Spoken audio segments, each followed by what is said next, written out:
thank you for inviting me to this event. I know we've been talking a little bit about coming and stuff like that. Once again, my name is Allison Blaylock. Some people who know me don't even know my last name because I've kept it very, very personal throughout most of my transition. That's why on Facebook you see it as Allison Andrea, which is my middle names. I did it on purpose, and that's for protection of myself, especially from the past. Just in case you didn't know it, I know it might be a surprise to you, I am transgender. Okay. I just want to make sure everybody's okay with that. Okay. Maybe it's my height. I don't know which part of it that throws it off. It might be the height. One thing about me is I actually grew up here in Alabama. I graduated from Fort Sill High School.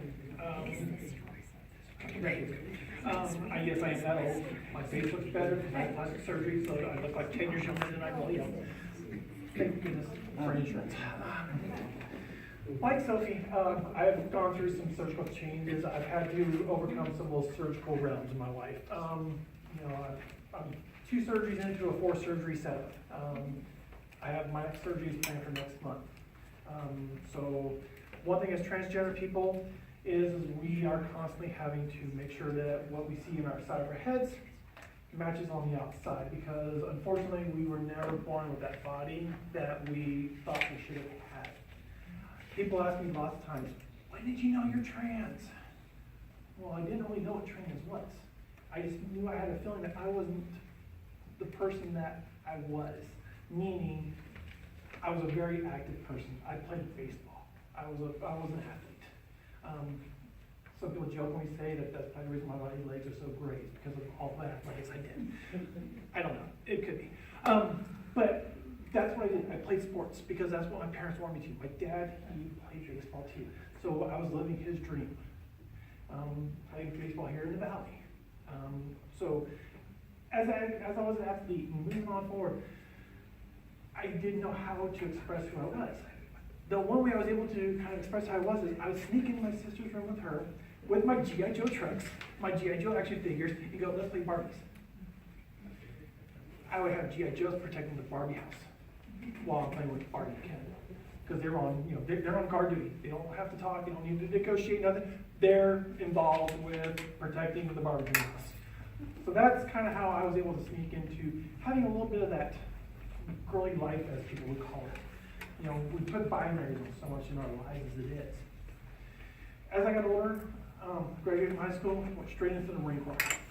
Had to go as an officer. And, I was smart. My ASVAB, I scored a 96. I don't know if people realize that basically means when you walk in, you can do whatever job you want in the military. It's like, what do you want to do as an enlisted person? I strategically thought it out, and I went to administration. Because I knew in administration I wasn't going to have to do nothing besides paperwork. But I could be a Marine. And as I find out, as I went through my time as a Marine Corps, it's like, gee, how can I put myself out there? How can I now put my neck out there? Because I was really fighting an internal battle. It's like there's a girl inside, and I knew that down. It's like I know what this is. It's like, but now comes that dark portion of our lives. Many transgender people go through this, and that is suicide. Talking about suicide, I will admittedly say I attempted 4 times. I was unsuccessful all 4 times, obviously, because if not, I wouldn't be here today. And a lot of those were actually not necessarily pill overdoses, hanging myself, using a gun, or something of that nature. It was putting myself in harm's way where I shouldn't have done it. And people don't realize that we will do things that is a form of attempt of suicide with people not thinking about that. So jumping out of an airplane, pulling my main chute, not wanting to pull my reserve because I'm thinking, I'll just drop 20,000 feet, and I'm obviously, you're not going to survive a 20,000 foot drop. I'm not gummy. So, but my training instantly kicked in. I pulled my reserve chute, and I was like, I can't let the reserve chute go because there is no releases for reserves. So, I flipped to the bottom. Another time was in a combat situation. I put myself out in the middle of an area where I should have been protecting myself. And unfortunately, or fortunately nowadays, it didn't happen the way I was hoping it to happen. Because the other part is when I was in the military, something happens to me, my parents get a $200,000 check, free burial, and I don't have to deal with this no more. So that's part of what I had to deal with in my life. But as time went along, I started realizing that, okay, maybe things will get better. I got in the military, started selling cars. Macho, gotta sell cars, make money. To compound that, I went into racing motorcycles. I raced motorcycles, not your dirt bikes that we are all used to out here. I raced, some people call the rice rockets, or the road bikes. I made my way all the way up to being a AMA pro racer. I actually carried an AMA pro racing license for 2 years. At one point in time, because I was selling cars, making a lot of money, I was able to afford a trip to Daytona. Do you have a question, Ari? I do, already. I have an acquaintance who's a trans woman, and she was, before she transitioned, she was a skateboarder. And she was sponsored, she did, traveled with this. She said, and I asked her if she's still skateboarding. And she goes, oh my God, now it's scary. She said, when I was a boy, it was easy. She said, I'll still look at the angles and I'll still judge it. She said, but I can't do it. Is that a similar experience? No, I'm still an adrenaline junkie. I just don't do it. Partially because I don't want to break it down. I'm sorry, that is one thing, is I do not want to break it down. I've had, since I came out and transition, I've had my nails done, we're looking almost 3 years now. Every time I've had my nails done, every 2 weeks. I can't see myself on a motorcycle and crashing and think I'm gonna break it down. It is what it is. But no, I love adrenaline. There's times where I have gotten myself in situations where, thankfully, the law enforcement officers are gone now, where I would have no problem at all exceeding the speed limit and just letting it go all out on some vehicles I've owned while I was transitioning, because I still like that rush. That's the thing is, adrenaline rushes is not gender binary. Females, males, gender non-binary, gender non-conforming, all that realm, they all like adrenaline if they like so. But as I was saying, I got my AMA pro racing license, and I raced the Daytona 200, which is the beginning of the AMA race season for superbikes and supersport. I didn't quite want to spend $250,000 to buy or to build a bike for superbikes, so I did supersport, which only cost me about $110,000 to build up. During my race, I kind of strategically was placing myself on the course of where I'd be at the top speed, and if I laid it down, how fast I'd be to impact. Because if I impacted, I knew once again, like jumping out of an airplane, things were done, over with. So I hit a corner going, it's around turn 3 and 4 of the Daytona American Speedway, and when you're on a motorcycle, we can get speeds going upwards of 190 to 205. I let it go. I purposely laid it down. I made sure that there was no other riders near me when I did it, because I did not want to take somebody else out with me. And I directed myself right towards the area I knew I wanted. Once again, unfortunately, or fortunately, training kicked in. I tucked in, and I did what I was taught from racing school.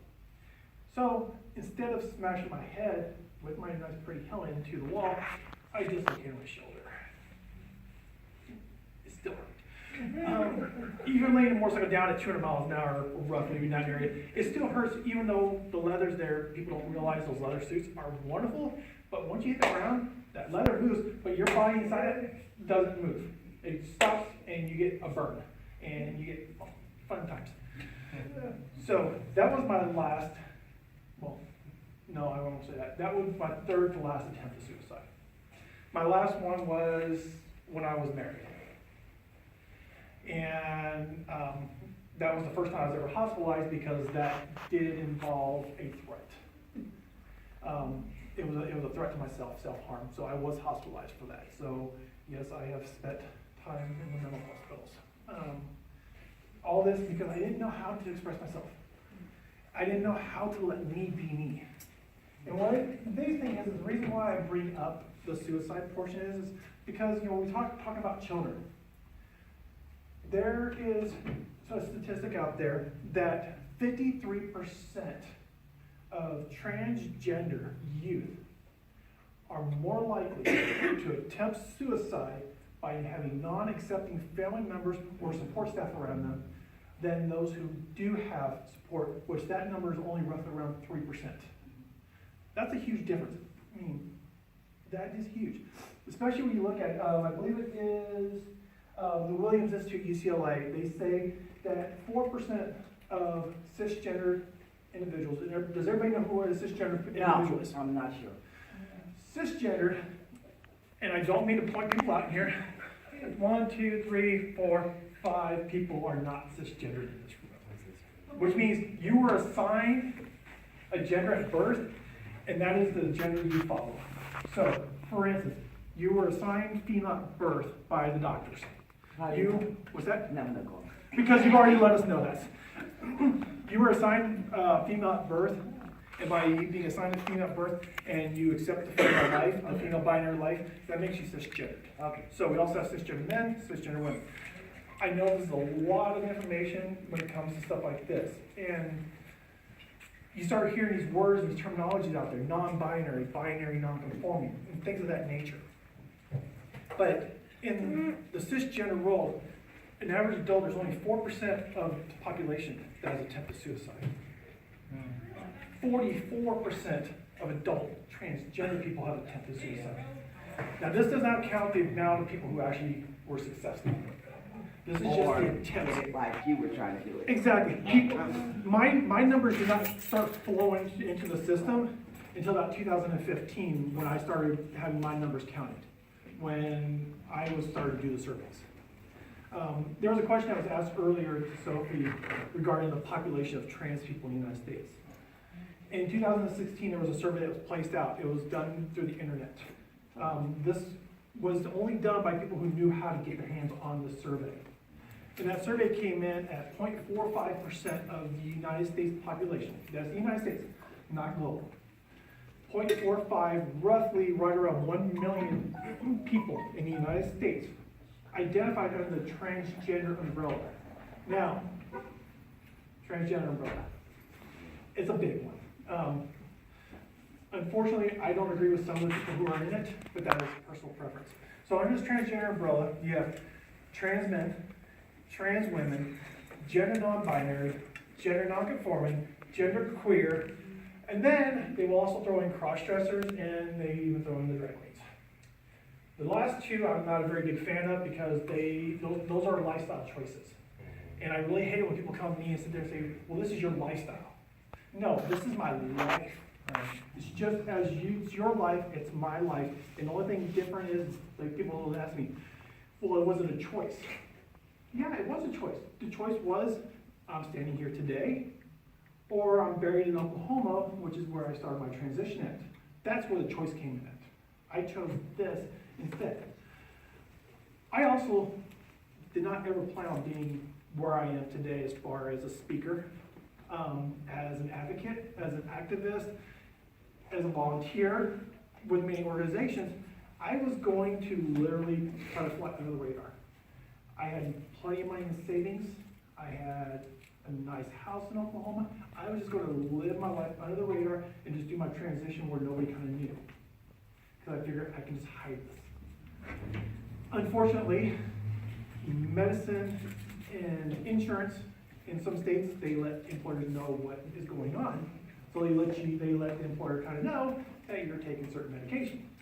Well, I don't know if many of you know, but when you take a little pill called estradiol, aka estrogen, it's kind of hard to kind of like, why is this male taking estrogen for? And well, it's because of obviously hormone replacement therapy. So then eventually, in a state that has, pretty much you can kick you out the door for no reason, they count as a BS reason, say goodbye, and I have no recourse. So I figured, okay, it's not a problem. I'm mid-level management quality person. I've had mid-level management positions.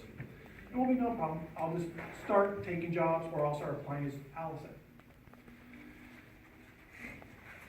all I gotta say is, what I look like today is nothing what I looked like 3 years ago. This is truly a night and day difference. But also, my energy is different. I was very,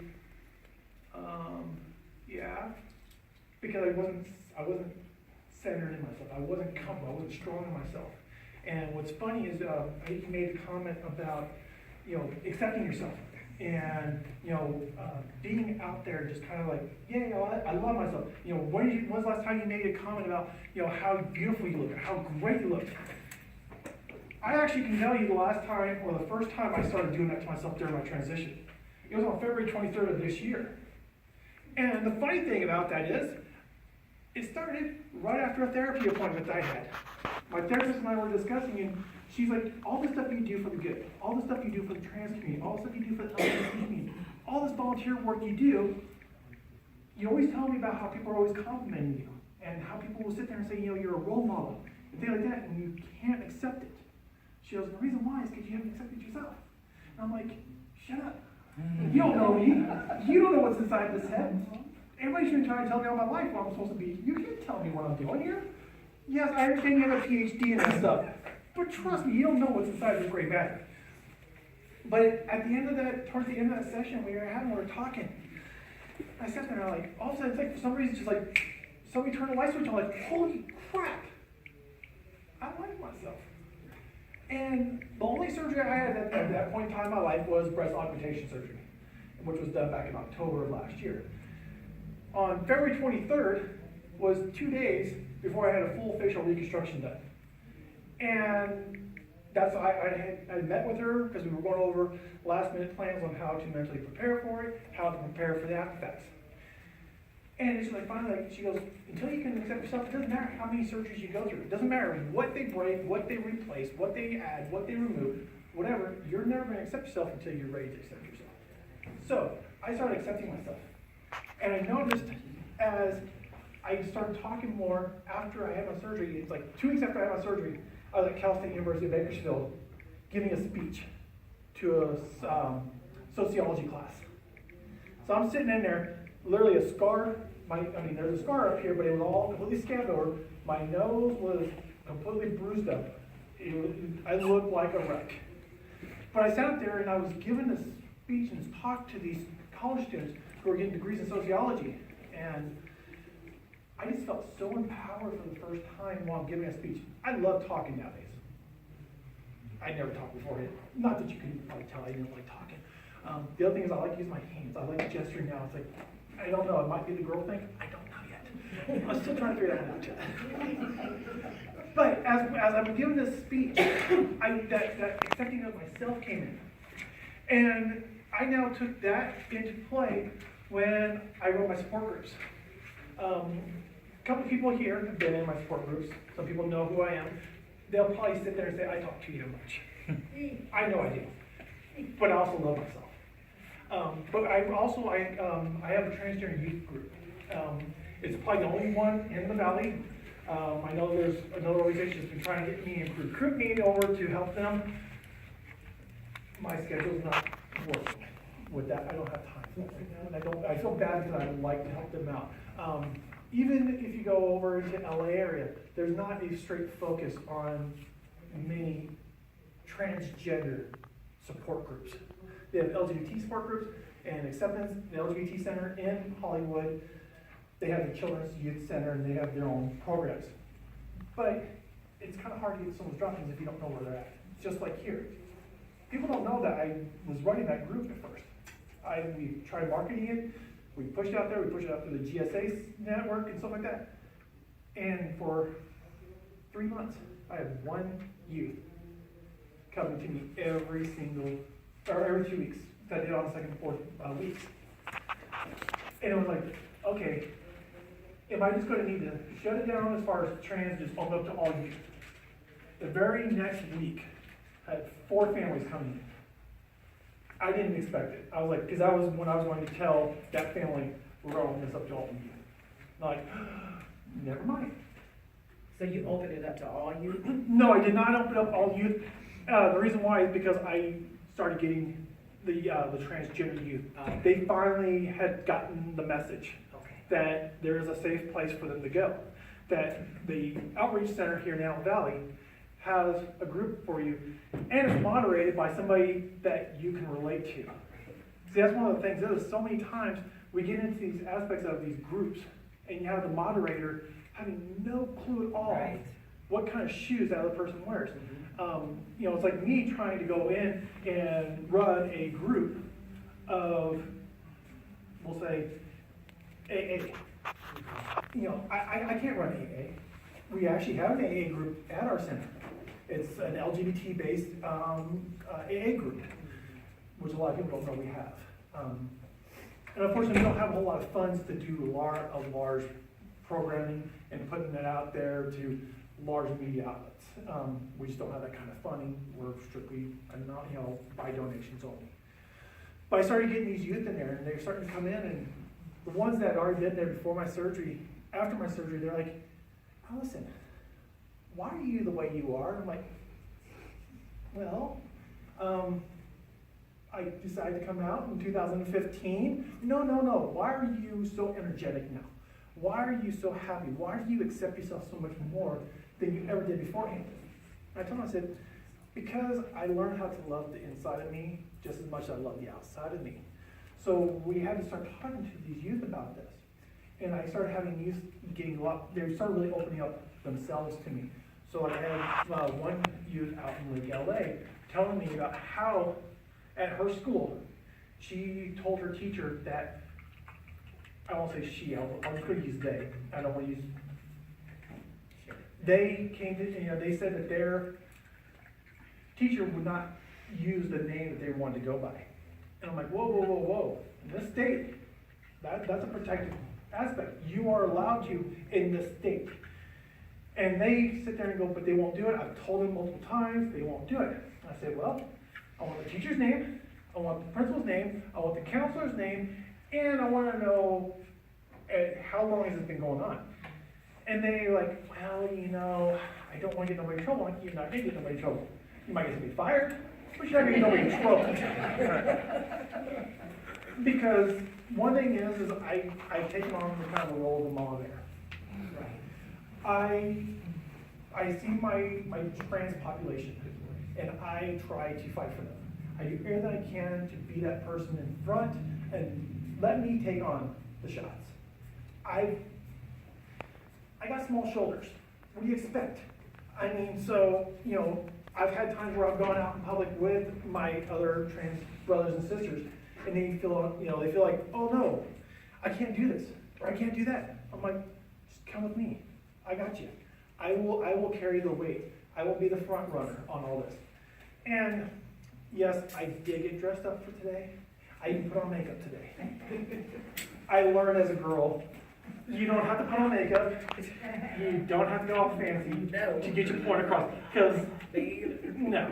But I wanted to make sure that I presented myself in a high fashion today. Going back into some of the, where's my note there?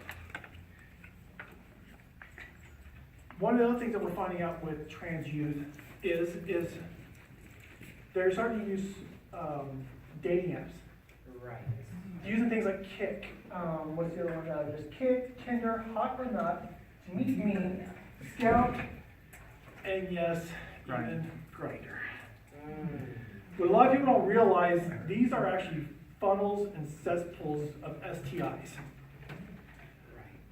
I use the word STI rather than STD. We're so used to hearing the word STD, sexually transmitted disease. I use the word STI, sexually transmitted infection. These are infections. They can be cured by pills, shots. Not that you ever want to get some of those shots, because those shot groups are not nice. If you ever want to look at them, don't. Just be careful with what you're doing, because they're bad. But that's what it is. You know, we all thought, you know, growing up, you know, going into religion aspect, which I'll touch base here in a few more minutes. You know, we're taught, oh no, it's a disease, it's going to kill you. You know, chlamydia, gonorrhea, syphilis. Oh my gosh, you can't talk about those are going to kill you. No, they're not going to kill you.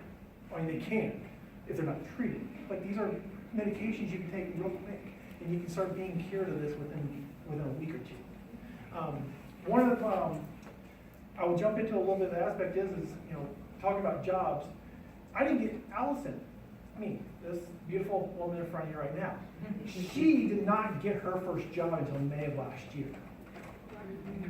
And could anybody possibly guess what that job could have been? Not you. Or you. Could anybody possibly guess what my first job was? A teacher? Social work? Some of your Stripper, I don't know. I can't guess what crap, sweetie, I'm sorry.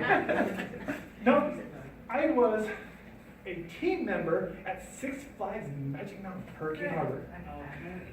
I sat at the front gate of Six Flags, scanning people as they come in.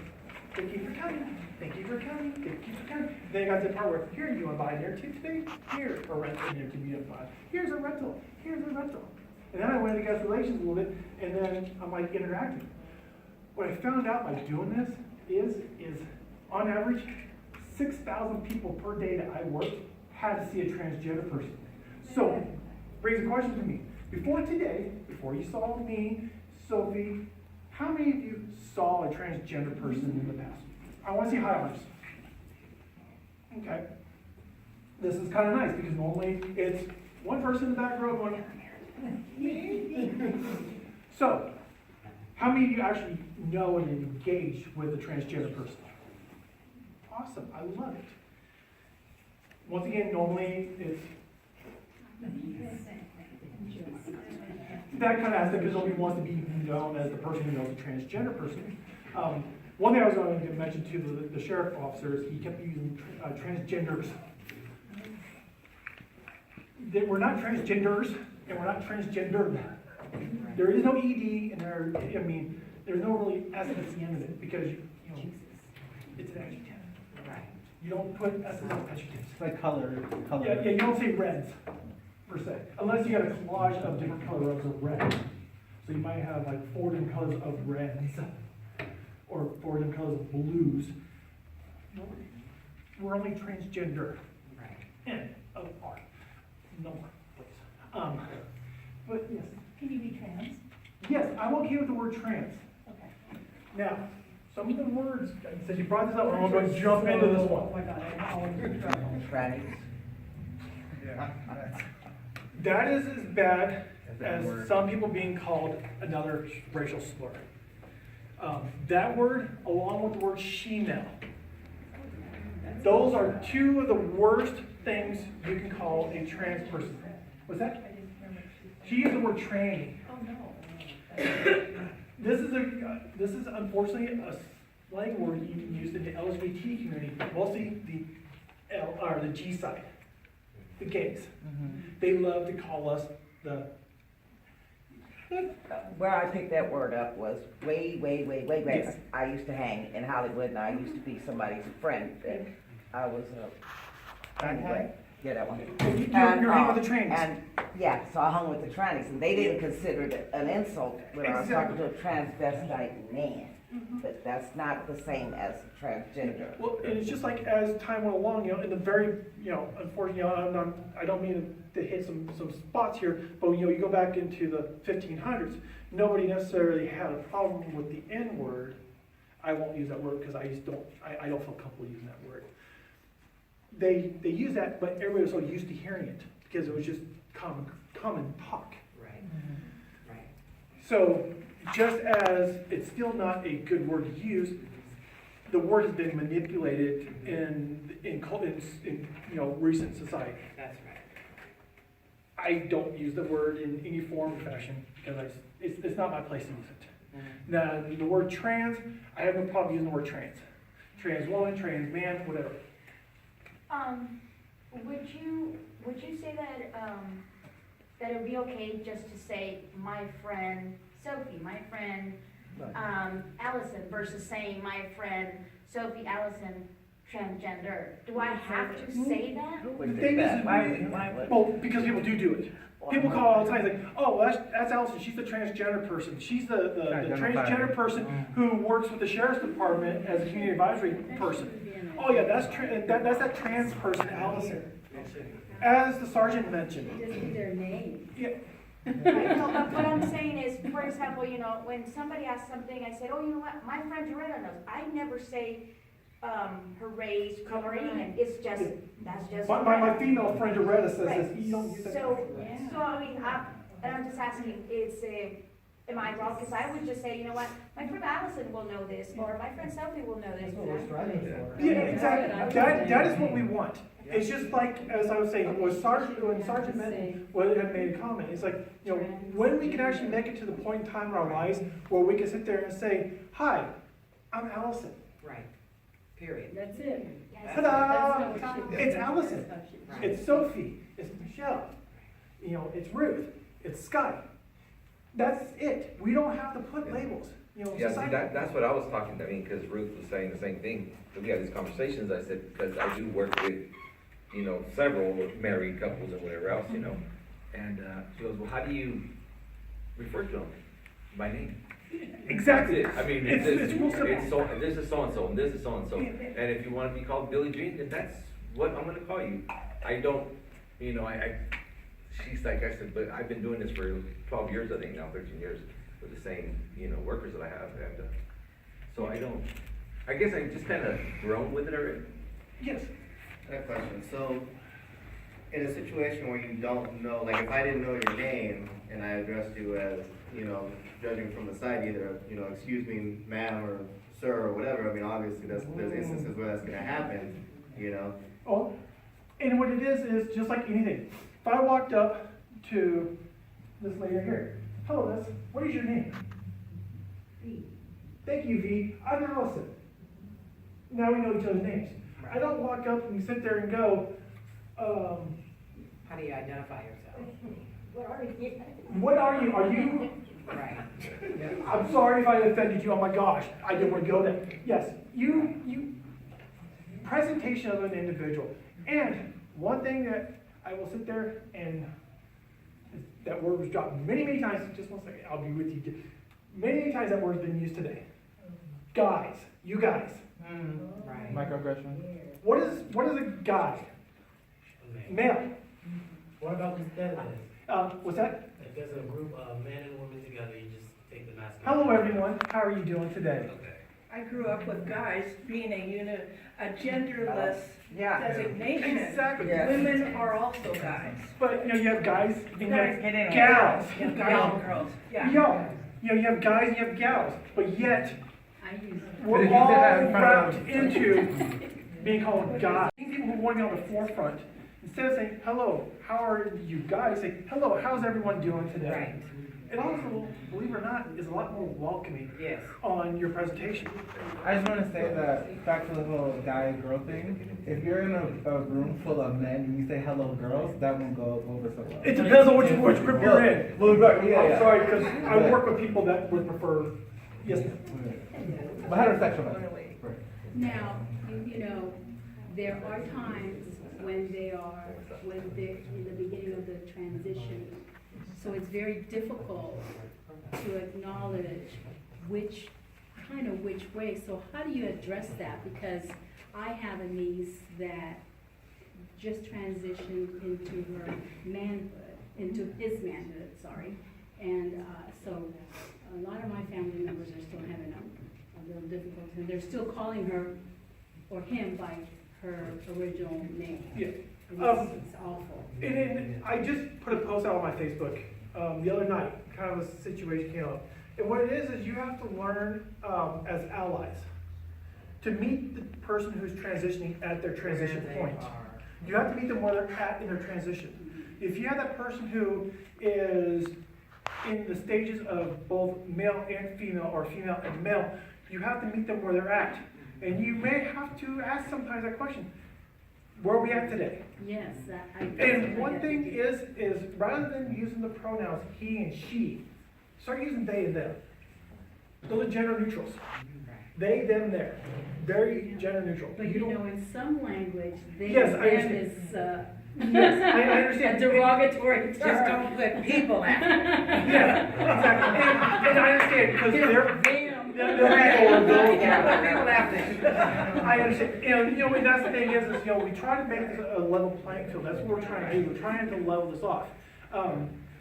And we'll make mistakes. Yes, we will. And the other thing is, and I've mentioned this multiple times in my support groups, I knew I was transitioning.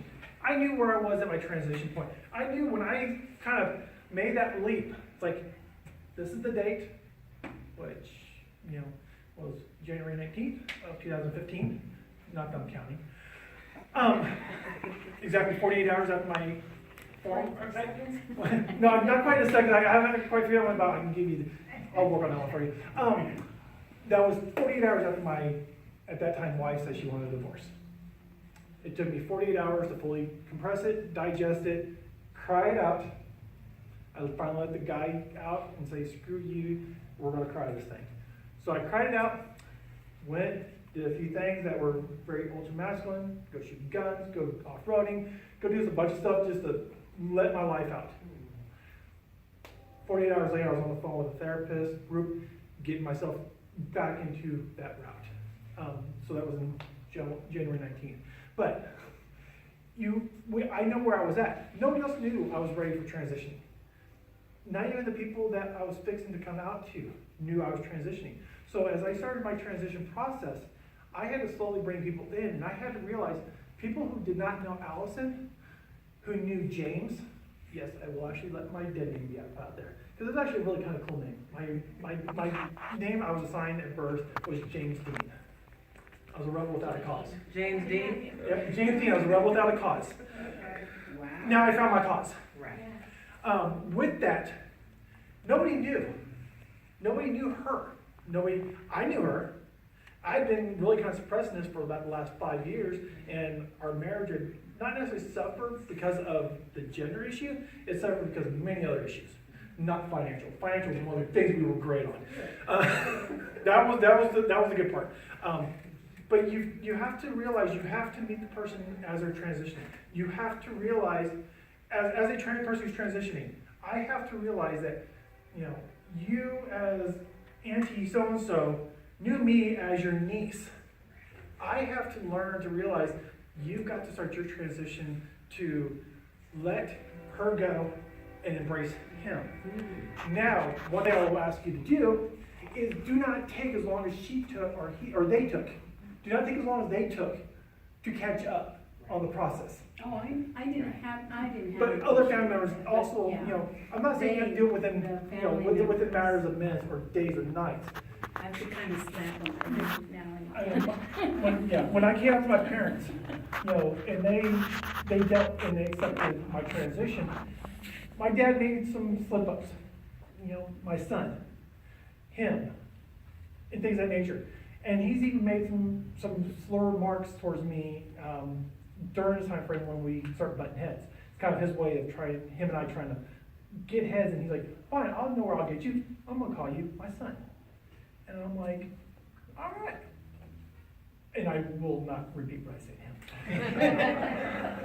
Because it's not good, and not good self-energy. It's not healthy. No, it's not a very healthy thing. But, you know, people will try to do that. People will do that a lot of times to me. Just so you all know, my second job, I told you my first job. My second job, does anybody know besides my direct friends that are here in the audience today? You still work for the military? No. I mean, I got some guns, but that's about it. But yes, that's a great That's how you one. keep them covered, huh? Well, I usually try to, you know, I do have a concealed carry permit though. Actually, I just recently went to work for the LA LGBT Center. Okay. So I work a lot, and I'm starting to be slowly processed into taking care of their transgender healthcare program. So I'm going to be kind of at the forefront on helping them build up their system down there. One thing I had to learn about though is, even though I was a manager for companies like Hertz Corporation and US Foods, those were his jobs.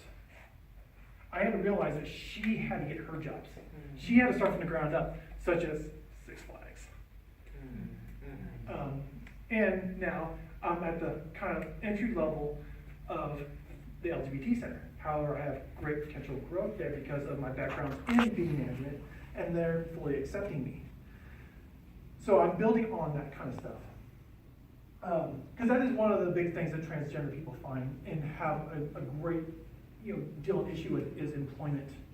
When you look at categories across the board, you look at Latinos, Asians, African Americans, whites, males, females, so forth and so on. The transgender population has the highest per capita of poverty level people.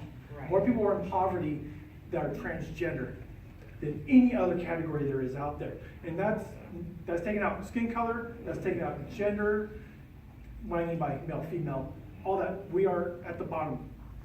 We also have a tendency of finding ourselves as being some of the most categorized homeless individuals. Because there's programs out there to put a cisgender gay male youth in a home, well, there's nothing out there to put a transgender youth in a home, because there's not the grants out there. I saw a number at work the other day that says like 2010, or up from 1990 to 2010, there's roughly $400 million in grants that were issued to the LGBT community. We all know where the majority of it is, it's males. Then the lesbian culture. I was actually surprised because about $15 million in that 20-year period, $15 million was actually allocated to transgender individuals. There was only, believe it or not, there was only about $86,000 that went towards bisexual individuals, that went to programs and grants to help educate for bisexual individuals. Because it's still, believe it or not, and I'm going to go a little bit off the curve of the transgender side, because I am an LGBT advocate as well, is the bisexual community is actually one of the most suppressed of the LGBT, because it goes in there to figure yourself out. Do you like girls, do you like boys? You're greedy. Yeah. Yeah. And what happens is it also comes into play that it goes into that ultra-masculine aspect, that a man cannot like another man and a girl. However, girl with another girl plus a man is the dream. That's what most people think. I was in a polyamorous bisexual relationship with 2 lesbians, and it was really interesting. I acted more of like a beer, but it was a really intense, like, emotional connection that we had. And it is. I mean, and the thing is, once people start taking down the dynamics of, who you go to bed with, Right. who cares? Only thing I care about, if you need to use a condom, use a condom. Right. I do Right. Get tested. Right. If you've been tested, make sure you keep up on your testing. Yes, I'm preaching from from what I do for a living now. But the thing is, there's ways of protecting yourself. But who you go to bed with at night, that's your business. I don't care what you do. Only thing I ask is you take care of yourself, so that way if you and I happen to connect at one point in time in our life, I don't want to have what They had. Because that person may, come down to the pattern. So, we have to learn how to accept everybody. We have to, whether if it's a transgender person, if it's a gay person, if it's a lesbian, gender non-conforming, gender non-binary. I keep bringing these up because these are terms that people don't really use a whole lot. Because people are not familiar with it, they don't understand how to use these terms. And we're finding out more and more younger generations are using this. I have a question. In the Latinx community, it's not acceptable, it's a little bit more taboo, we still are, especially transgender. Now, a lot of Latinx feel that in the Catholic religion, it's a sin,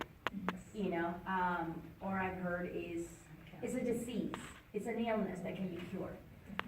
Now, I have to say, I am thankful that my mother now, being that she's around me, she has changed her point of view and her beliefs now. But being somebody that is completely religion, going to church, I don't know, it's almost 7 days a week or whatnot, that is what's being taught in the Catholic Church. Is not acceptable. So through the classes that we give out as well, I have other parents that have kids that are part of that LGBT community, and they feel ashamed. They feel that, it's a sin. I don't want the priest to know. I don't want my friends at church to know.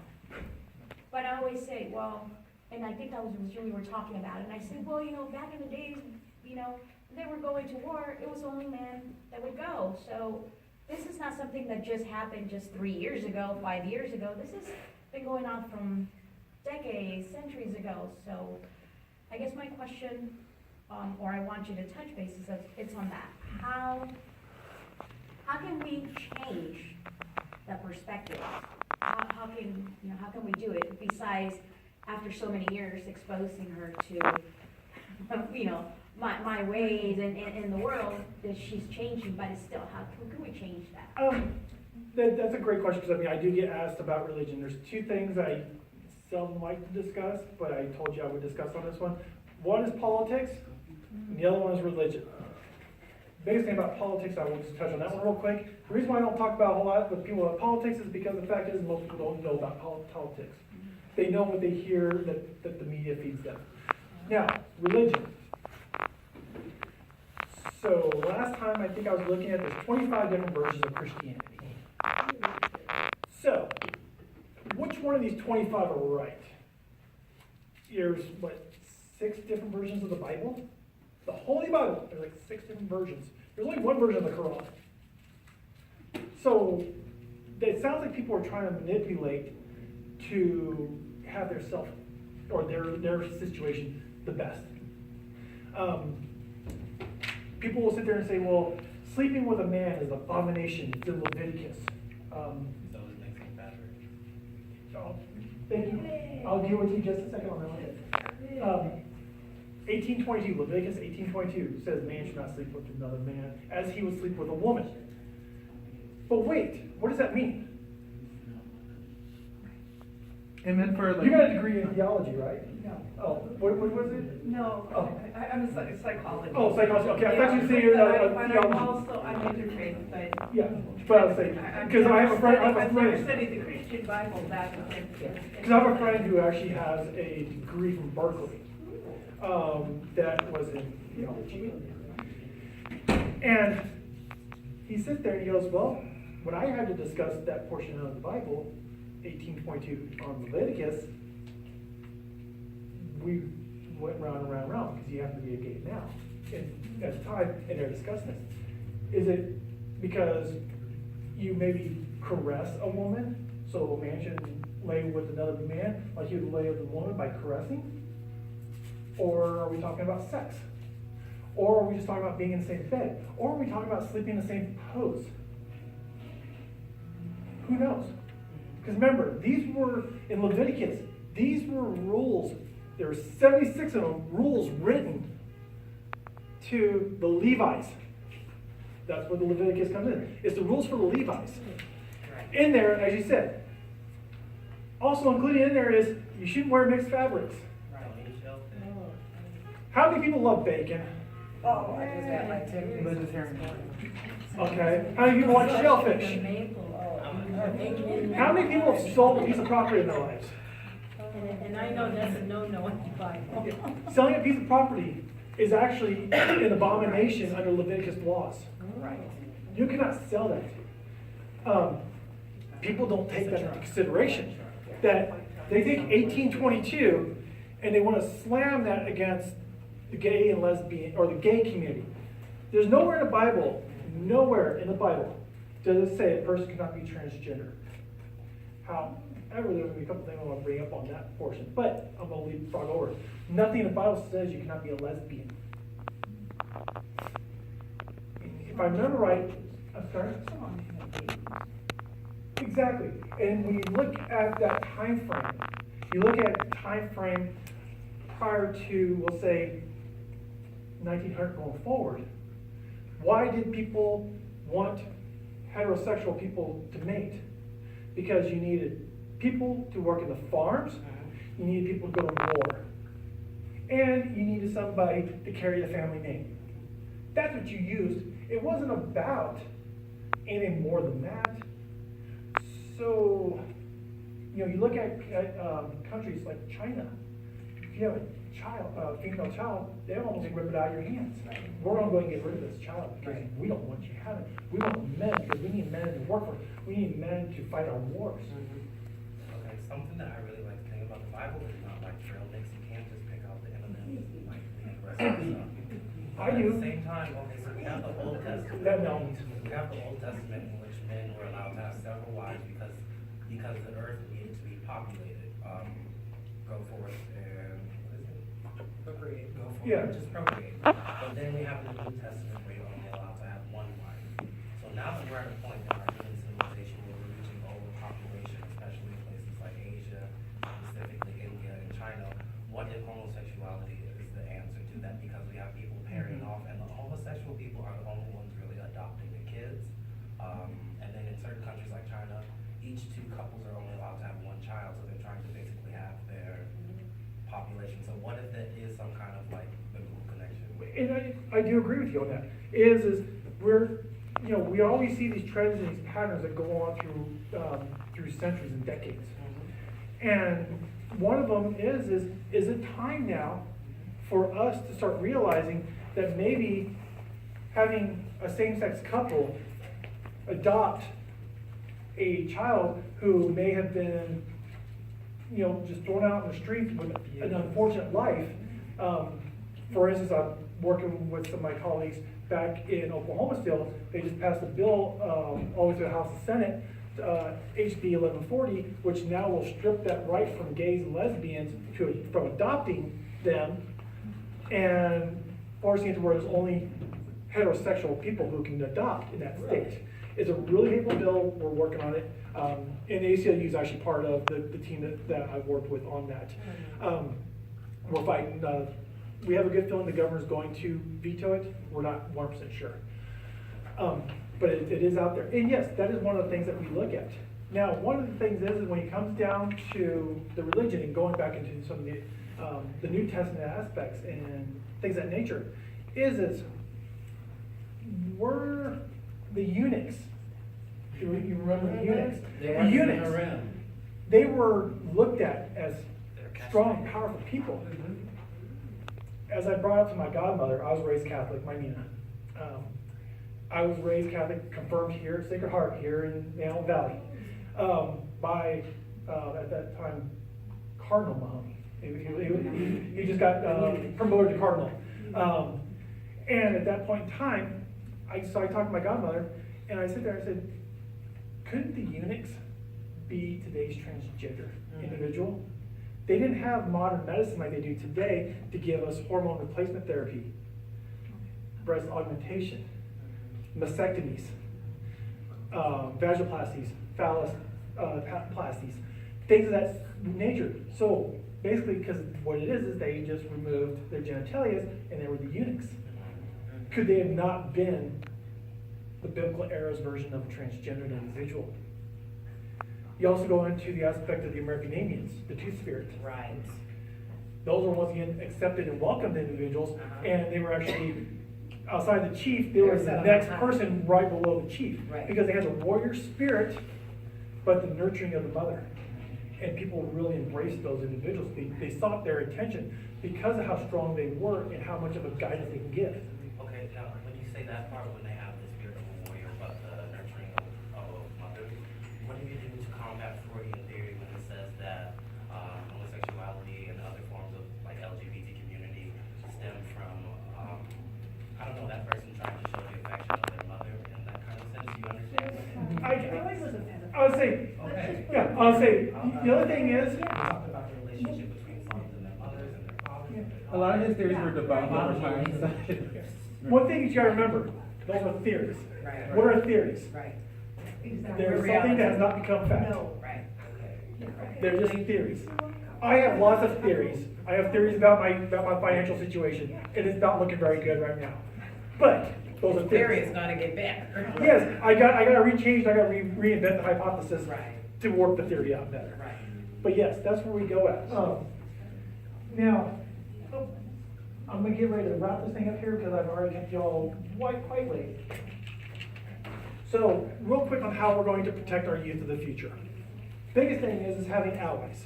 We need to be allies. We need to sit there and stand strong with them and sit there and say, I have your back. There was a movement during HB2. Does everybody know what HB2 was? Basically the bathroom bill in North Carolina, where they said transgender people cannot go into a bathroom that was not on their birth certificate. So I would not be allowed to go into the bathroom of a female because my birth certificate read something a certain way. Some states will not let you amend those or change those. So when that came out, there was a group and there was a movement called "I Will Pee With You." And it sounds kind of funny, but I will pee with you? yes, I will Okay. pee with you. Okay. Basically what it was taking a cisgender woman who would walk into a bathroom with me to basically be my bodyguard. Okay. Or it'd be sort of like Shannon over here taking one of the trans men and saying, I got your back. Right. I'm here to protect you. And that movement happened. Yeah, we actually, got to do that. We were partnering up, Yeah. and we would go to the document together. Yeah, because ACLU was part of that, Equality North Carolina was part of that, and they were really trying to push to make that happen. HRC was involved with it, of course, Land Legal, and many of those kind of organizations that, that fight transgender rights and privileges. So one of the biggest things is you have to support them, you gotta accept them, and you gotta meet them where they're at. If they're ready to make that step to the next level, then you take that step with them. You always let them know, I've got your back. I'm here to support you no matter what you got going on. And last year I was doing a photo shoot with the LGBT Center, working on a project of trans individuals, gender non-binary, people who fell under the T umbrella. And one of the things we had to do is we had to come up with a saying, our own version, our own saying. Something we had to come out of the air. We couldn't sit there and go like, oh yeah, this person here's got this great saying, I want to use this. I had to use my own. I had to come up with my own words. And just so happened, like that, something popped in my head. I came up with a saying. And Sophie used one of the words today. The only thing stronger than being you is being the authentic you. And the reason I use that is because it doesn't have a gender, it doesn't have an LGBT staple to it. So if you are working for the ACLU and you are the most authentic person you are, you can give the ACLU all of your energy. If you're a college student and you're getting your degree in biology, if you're authentic to yourself, you're going to be able to put your authentic self forward and be the most successful person you are. By being that, you're at the strongest point that you can be in your life. By being authentic to yourself. So I know we've already kind of hit some Q&A during this process. Do we have any more questions? Well, that I I can- have a comment, Allison. I was thinking, in terms of where do we go from here? One of the benefits of this type of forum is that we're receiving an education, okay? And our hearts are being touched as well. So like for someone like me, I'm already an advocate for so many things, but now I feel more empowered when I'm out, and the normal me addresses people that have negative commentary about things. Now I won't have to second guess myself, like, oh, maybe you should. No, I'm gonna say it some more. And when I'm out, and if I hear individuals actually being disrespectful or rude, I'm gonna support my partners. And we thank you for that, because that is how we make these steps forward. Right. Every time, we grab an ally and say, come with me. And we got this ally coming with me. Hope and the idea is that this ally is going to grab this ally and he's going to say, hey, I got this great idea. Follow me. I used to use this in the car industry when I sold cars. People would sit there and go, I want to buy a white Chevy Silverado extended cab. I didn't have a white Chevy Silverado on the thing. Maybe look around like, come with me, come with me. You start doing that. What do people do? They follow you. Yeah. By grabbing people and having people come with you, they're going to follow you. Because not everybody's a natural leader. We as most human beings, we are followers. There's very few leaders out there. And we got to let leaders be leaders. We got to let followers be followers. But we also got to find those followers who have potential of being leaders. And by having one who's an ally, sitting there and go, wait, I got an opportunity here. Yes, I'm following this person I'm allying. But I'm going to grab somebody else because I'm going to be that middle person. And I'm going to grab somebody else to go with me. And I'm going to grab another one to go with me. And then hopefully down the road, they're going to keep grabbing more and more people. There's a group called Mama Bears and they're out on the Mom Hug Tour. It's a group of mothers who have LGBT children who are going around. This year, they're making the path towards the west. They're only making it to like Wyoming and Colorado. They're based out of Oklahoma City. Obviously, I know where these people are because I work with them. But they're going to places, bigger cities, and they're just walking around saying, "I will give you a free hug." During the Black Lives Matter, we had the one gentleman, I forget his name, but he's like, I'm gonna give everybody free hugs for everybody. Because the thing is nobody realizes the power of a hug. And when we start dropping the gender aspect out of it, like males hugging males and females hugging females, just being able to hug one another is so important. But this also comes into that acceptance. It allows people to be who they are. And it's, once again, meeting that person individually where they're at in their lives. But giving them that comfort knowing, I support you. There's been a lot of gay, lesbian, queer, transgender, the rest of the alphabet soup, as we call it nowadays. Yeah, LGBTQA, I++2. What is the, They added is it- more? Yeah, that Z, The Z, Zer? yeah, the Zer falls under that gender non-binary aspect. okay. It's Z, Zer, Zem. Yeah, that's what I was wondering, I know my husband said, have you met? I'm like, I don't know. I have a cousin Uh-huh. that falls under the Z's and the Zer aspect. For me, like you're saying, it's very hard for me not to call her a she, because she is very, very blessed in the front, and she shows them off. It's hard, and it's like, that's why I tell people when they sit there and they go, and they call me sir, I'm like, really? Really now? I mean, Come on. I can understand this 2 years ago, but now, really? Come on now. Your friend that you're working with is nowhere near this size. You call her. You do have some people that are, that they'll just do that just because they wanna, Well, it's that, and also they hear my voice. My voice is not one that carries. And this is one of the things in the trans community, both males and females. Our voices. Because when you get on the phone, people hear me on the phone, first thing is, sir. Because the fact is, and it's actually one of these jokes is my really good friend Katie, she now is up in Wyoming. We'll be sitting there talking on my cell phone, or she chatting. And then all of a sudden we'll be like, I'm talking to her like how we're talking right now, and all of a sudden I'll come into the, yes, hi, I would like to go ahead and order. She goes, oh, you're the drive-thru, aren't you? I'm like, how'd you know that? It wasn't because of the word order, it's because your voice changed like that. Because you're trying to get everybody to understand your voice. And, and unfortunately, outside of the surgery that is only like 15% possible to change the voice, and it's a very crappy surgery for the most part, there's not much we can do except for work on training our voices. And when you start talking a lot, like I talk a lot, it's kind of hard to work that around. Yeah, stay intergrowing. You have another question, Greta? Well, I'm just gonna make a comment, sometimes people will call my house, I have kind of unique voice, and I'll be conducting business, and they'll say, well, yes, sir, how can I help you? I say, you got me raspy. You can't judge a person by voice. Exactly, yeah. I'm actually a Two-Spirit person, so I was wondering if you know if there are any support groups or any Two-Spirit groups around in this area that I can talk to. Not directly Two-Spirit. can you tell us what A Two-Spirit person? yeah, please. So I have a male and a female spirit blended into one, and that's the person I am today. So I basically am a male and a female. And we were known as healers in our groups, and I am that now. I'm a psychology major. I'm going into therapy. I give people counseling sessions now, but I'm also a warrior too. So I do have that fighting spirit. Don't mess with me because I'll turn a wrist like this.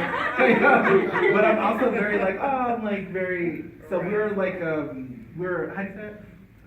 Nurturing. Yeah, no, we were leaders in our communities. Well, the Two-Spirit world is actually goes back to Native American history. Right. In Native American history, there were those who, when they were born, and as they were coming about, they could see that this individual they weren't taking a direct path, and usually it was males. They were not taking the direct path toward warriorhood. Because they had that nurturing aspect to them. They wanted to embrace and help the family. They wanted to stay behind and help mom take care of things. So they had that nurturing aspect, that natural nurturing aspect. So they started realizing that, you know, when they started doing their totems and things of that nature, that usually when the gods started talking to them, they were usually using more gender non-binary type items, like things like frogs that are, you know, amphibian, you know, they're asexual. You know, so they were kind of going towards more to that, and they were finding out that they were getting this.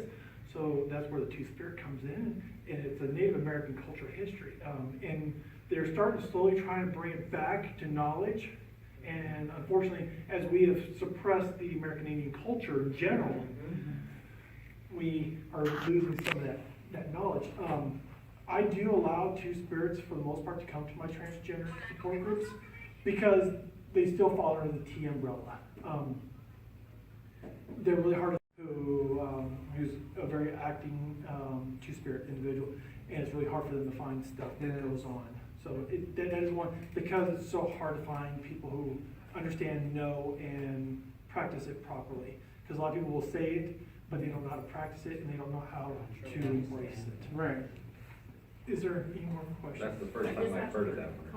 Yes, ma'am. That's I took the liberty of sharing your information with both my principal, my vice principal, my school psychologist, and I shared it with my two target partners, teaching psychologists. So I did get an email back from one of my colleagues. Hopefully you will have a new person come from Cal City, because he's not getting support. He has a group in his high school, but it's more of a social GSA. thing. It's the Gay Student Alliance. Yes, it's not, and you want support, so hopefully he'll come. That'd be great, and, you know, and one thing I found out is for every 20 emails I get from parents for my youth group, or about every 10 I get for adults, about one shows up. But you know what, that's one more than I had yesterday. Right, because the mom was interested. Yeah, and I've had, and, you know, let them know that I'm definitely there, and I will embrace and welcome them with open arms. We also, it's almost kind of like getting to be too late, we actually, the Outreach Center actually hosts an LGBT prom. I don't know if anybody knows this, but we do is for the youth, it's high school age. We hosted, this year, Boeing was a pretty nice sponsor for us, so they're able to help us a lot.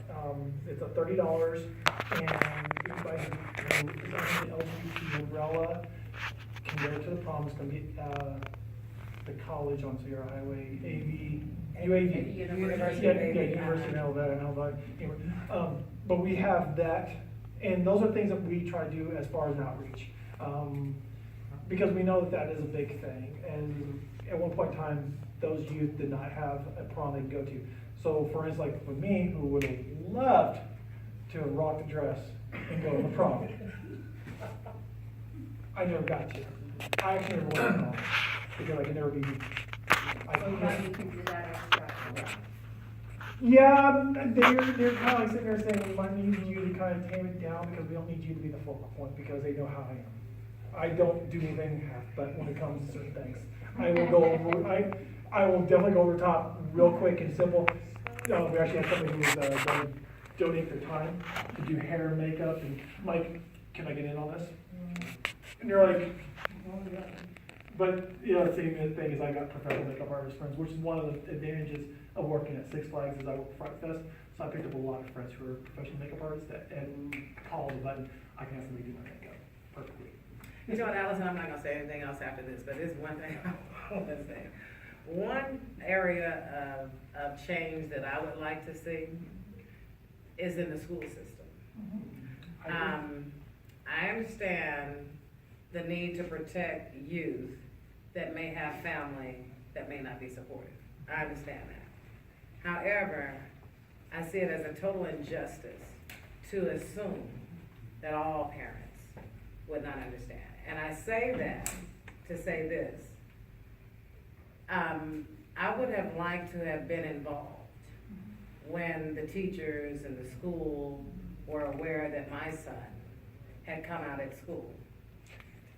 Well, that's what I'm saying. I know that they can't tell me because of the assumption that I may compromise him or they may bring harm to him. And that, again, is a huge assumption. But the problem that I have with it is that the supports that are offered are very limited. If they would actually embrace the concept of healthy families, like, you know, we push these buzzwords all the time when it's relevant for us to get some type of funding or something, but we're just kind of perpetrating a lot of times. Had I been able to be involved, I would have been a better assistant and understanding of what my child needed, how to reinforce whatever was taking place at school or to speak up for things that were taking place. I think a lot of students are provided an injustice by the system assuming that their parents don't care. I love my son. Well, yeah, and the thing is, I mean, and you know, working with ACLU, you definitely know how many times we hear of situations where a person comes out to their parents, and next thing you know, we're having to figure out how to scoop them up off the streets because the parents just gave them, you know, the high kick out the streets. Right. Because of that. And so the school, as you say, the school has to take the protection form, and it stinks. The problem is that we do not have enough schools, the superintendents, the principals, bringing people in. To assist the student? No, not that. Okay. Students are one thing. You're talking about the one, the biggest variable involved right now. It's the same one that I told you, 53% of transgender youth have a problem with, and that is the parents. Right. Why can't we get parents to come to a auditorium on opening day, or like, I know like in Oklahoma, we had a thing where we had orientation day. Right. Freshman orientation. All the parents had to come before school even kicked off. And at that point in time, you have somebody from the LGBT community go in there and spend an hour speaking, getting these parents, getting these words, because realistically, you think about it, as much as some people don't like the individual, Caitlyn Jenner, one thing about her is when she went and did the special with Diana Sawyer, the first time alone, 15 million Americans heard the word transgender. May not have been for the first time, but they heard it. Over 32 million people were told that during that week that was re-aired, 32 million people heard the word transgender. And all of a sudden it's like, wait, this word does exist. You know, I'll touch real quick, I'm trying to wrap this up, I'm sorry, it's a heated topic. People will ask about why didn't I start my transition earlier? Or why don't a lot of people start their transition sooner? Well, if it wasn't for the Affordable Care Act, most of us who are transgender could have never been able to transition.